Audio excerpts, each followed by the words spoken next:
These are the tribulations of Paulette.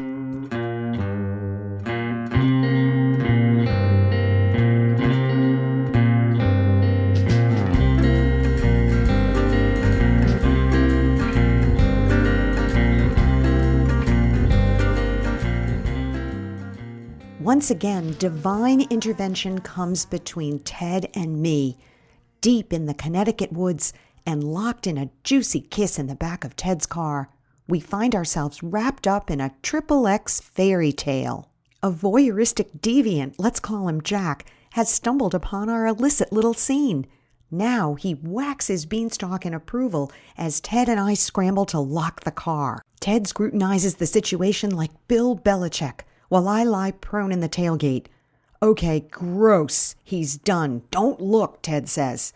He's still watching us. Oh, now he's moving behind a tree. What if he has a knife, I ask? Shh, Ted says. I think he's going away. Lying in the back of Ted's car, my mind races through the inherent danger of our situation. What am I doing here? Why couldn't we be enjoying club sandwiches and slot machines at Mohegan Sun? Was Ted too cheap to take me out to lunch? Once again, I went along with a hormonally engineered joyride. I foresee the tragic headlines in the Boston Herald. Shirtless mother of 3 taken hostage by knife-wielding perv. At last, Ted announces, okay, the coast is clear. We stare at each other in disbelief. Let's get out of here, Ted says. As I step gingerly out of the car, I expect Ted to run interference for me in case pervert Jack is still in the area. No such luck. Ted stands behind his car, leaving me to navigate for myself. Meet you at the park entrance, he says, as I back out of our high-risk hideaway. In Ted's car at the entrance to the park, we discuss next steps.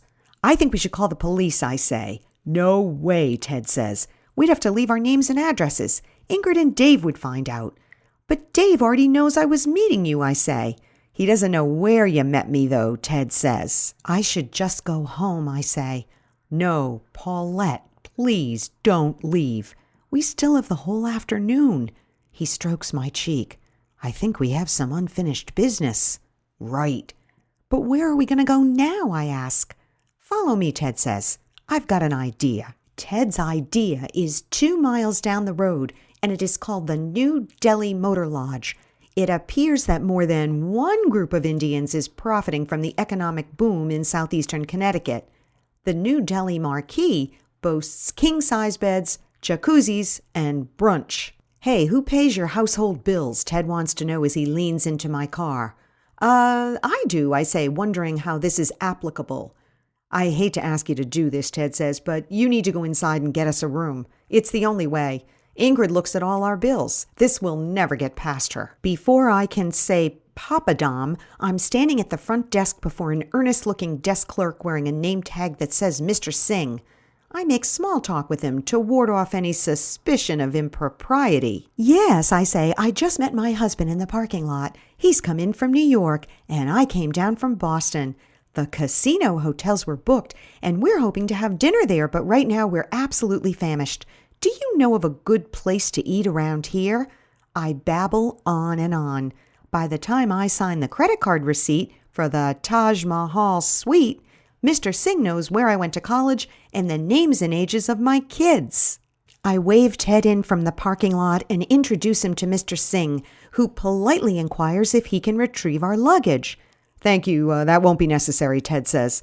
I pipe in, oh, I brought so much stuff for just one night, I'm a little embarrassed. None of this phases Mr. Singh, who leads us to the elevator and motions us aboard. We take the elevator to the second floor. As the door opens, 2 very tall blonde women in Prince Valiant haircuts and shades, both of them dead ringers for Michael Caine in Dress to Kill, muscle their way into the elevator with black trunks and duffel bags. Please, we are getting out, says Mr. Singh as he and I step out of the way. Ted is not so lucky. He is caught up in the strap of a carry-on bag and is pushed to the back of the elevator. I hear him say, hey, as the elevator door closes. Mr. Singh and I watch the elevator indicator as Ted rides back down to the first floor. 1 long minute later, the elevator is back on too. A miffed Ted emerges. "That was really weird," he says, and Mr. Singh apologizes. The hallway is heavily carpeted and smells like glue. The walls are papered in dark red brocade. Brass sconces light the way, a burnt-out bulb or two here and there. I admire the decor. Mr. Singh informs us that this is a family business, and he will pass my compliments on to his parents. We're ushered into the Taj Mahal suite, and Mr. Singh gives us the grand tour, 700 television stations, ending with how to work the jacuzzi, located smack in the middle of the room. "Very modern," he says. At last, Mr. Singh says goodbye, promising to hook us up with some good food. Ted chain bolts the door, and I go in to use the bathroom.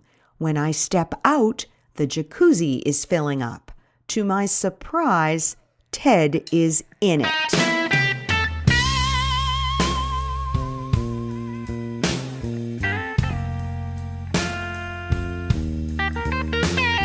"Care to join me?" he asks. My initial reaction is, "Ew," which I keep to myself. I mean, who exactly has been in this room before us? It's one thing to kiss with all your clothes on, and it's another thing to kiss with some of your clothes on, but what Ted wants me to do now requires no clothing. Misgivings abound. First, Ted hasn't seen me naked in years, and 3 kids tend to do things to a girl's body. What to do? What to do? "I'm already clean," I say. "That's not the point," he says. "I think you'd like this." I start to stammer. Let me check my email first," I say, reaching for my phone and playing with commands on it randomly. Ted sighs, stands up, wraps a towel around his waist, and kneels down in front of me. "You're scared." "I just didn't expect to go so fast." "It's okay," he says. Let's slow down." He takes my face in his hands and starts to kiss me again. One thing leads to another, as it always does, and soon I am in the all-together, stepping into the jacuzzi with Ted. It feels a little silly having a bath with a guy. Does anyone our age still do this? I imagine the look on my husband Dave's face if I were to suggest conjugal ablutions. "You want to what?" Ted and I slosh around to get in the right position when there's a loud knock at the door. Ted yells from the tub, "Who is it?" "It's Mr. Singh," comes the muffled reply. We stare at each other. "What do you suppose he wants?" Ted whispers. "You better see," I say. Quick as we were in, we're out. I head to the bathroom with my clothes, and Ted goes to the door. I hear him say, "Oh, good to meet you," and then, "Oh, that's really sweet of you. You didn't need to do that." Then I hear a knock at the bathroom door. "Paulette," Ted says, "are you dressed yet, darling? Come out and see this nice surprise." I jump back into my sweater and trousers, sans underwear. When I come out, all the lights are on in the room and the curtains are open. A huge room service cart, laden with covered dishes, hovers by the whirring jacuzzi. An elderly Indian man is rearranging the furniture. "Honey, say hello to Mr. and Mrs. Singh, Mr. Singh's parents. They heard we were hungry and have an Indian buffet just for us." Mrs. Singh is formidable in the whole 9 yards. She steps forward to take my hand. "Thank you for coming to the New Delhi," she says. "Please sit down, relax, and let us serve you. Compliments of the house." Ted, still in a towel, hurries to the bathroom with his clothes. Mrs. Singh pours me a mango lassi, while Mr. Singh helps me into a chair and turns off the tub jets. It feels odd to be wearing no underwear with this strange couple. I am offered a basket of garlic naan. I take a polite bite. Ted emerges from the bathroom fully dressed. "Well, what do we have here?" he asks, winking.